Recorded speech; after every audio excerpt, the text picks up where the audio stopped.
واش عمركم شفتوا شي وحده كتحك الطواليطات ديال الجيران بجافيل وهي فرحانه؟ واش عمركم شفتوا شي وحده اللي كتصبن الزرابي في عز ديال الصاد وهي كتقول زيديني يا نجيه؟ كلشي كيبدا في ليله صيفيه مزموته، الصاد كيخرج من السدادر والتلفازه كيتفرجوا فيها غير المخاد، والوالد نص ناعس نص فايق خاشي رجليه في الجلابه ومهبط طاقيه على عينيه. الميمه مسكينه شاده التليفون وكتهيق في دوك الفيديوهات، شاهد بقره ب3 قرون والرئيس الامريكي يتكلم الدارجه. دوك الفيديوهات اللي ما كيتهيقهم حتى واحد من غير امي وامك وامها. وانا واختي لابسين قنادر مراكش ديال 600 ريال، وحده خضراء ووحده صفراء. هادوك هما اليونيفورم الرسمي ديالنا في هاد الصهد. شويه سمعنا واحد النهيج ديال الكاميو قد السخط واقف حدا الدار، خرجنا كاملين برقو ولقينا جيران جداد جاو حدانا. الكاميو كان مبلوكي بالروينه، سدادر بونج بانيوات ديال الحمام الكراطن. وسط هاد الروينه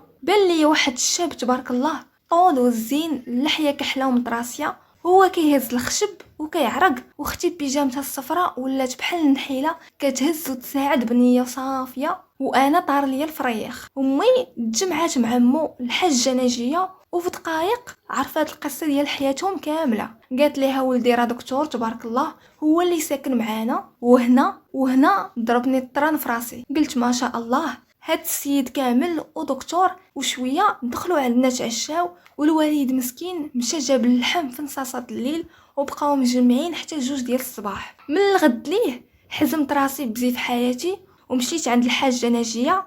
قلت لامي راني غادا نعاونها مسكينه، راه بناتها في الخارج وهي وحدانيه. هنا يمي شافت فيا وما فهمات والو، حيت في الدار غير كتقول لي شطبي غير سطح كنولي مريضه. ودابا بانت ليا ناجيه. المهم مشيت ودقيت الحاجه ناجيه حتى هي طلعت طنازه، وكانت كتخليني نحك طواليطات بجافيل ونغسل المواعن اللي عامرين غبره ونجر المريوات الثقال ونخمل الدار كامله وسط هاد الصهد. كنت كنقول هانيه كله في وجه الدكتور. هذا الدكتور كان سميتو ادريس وما كان كيبان حتى الليل، وفاش كيبان كيدخل لبيتو وكيقول ماما وبابا بحال شي دري صغير. حتى لواحد النهار وانا هابطه من عندهم يدي حمرين بجافيل وحالتي كانت حاله، عيط ليا ادريس في الدروج وقلت صافي هنايا غادي يطلبني للزواج. مد ليا يديه وفاش حليت يدي لقيت 50 درهم خضراء وقال لي هاك يا اختي تبارك الله عليك، عاونتي ليا الوالده بزاف.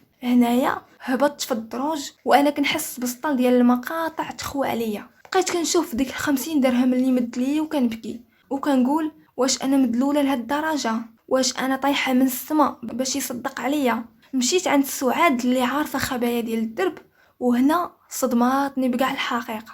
ادريس ماشي دكتور، هذاك غير مساعد ممرض اللي فاشل. خواتاتو اللي في الخارج هما اللي فارضين عليه يدير ستاج في واحد الكلينيك بالفلوس. وزيدون هاد السيد كان دار واحد الفضيحه مع واحد القاصر ودابا راه موعدها بالزواج. وتما عرفت باللي كنت حمارت الطاحونه ديال ناجيه فابور وسيمانه وانا كنحك ليها في الدار وهي عارفه ومستغله كل شيء. دازت 5 سنين ادريس تزوج بهذيك البنت وعاشوا مع امه في نفس الدار، وانا بقيت كنشوف فيهم من السطح حتى الدجاج ديالي وكنضحك على راسي كيفاش كنت غبيه وتابعه المظاهر وصدقت خاسره كرامتي. البنات المظاهر راه خداعه، الكرامه ديالك هي اغلى حاجه عندك. ما تخلي حتى شي حد يستغلك بدافع الحب ولا الطمع في شي منصب. اللي بغاك يجي يدق بابك بكرامتك، وديما ديري العز راسك وما تسناي من حتى شي واحد يديرو ليك. هادشي اللي كان في القصه ديال اليوم.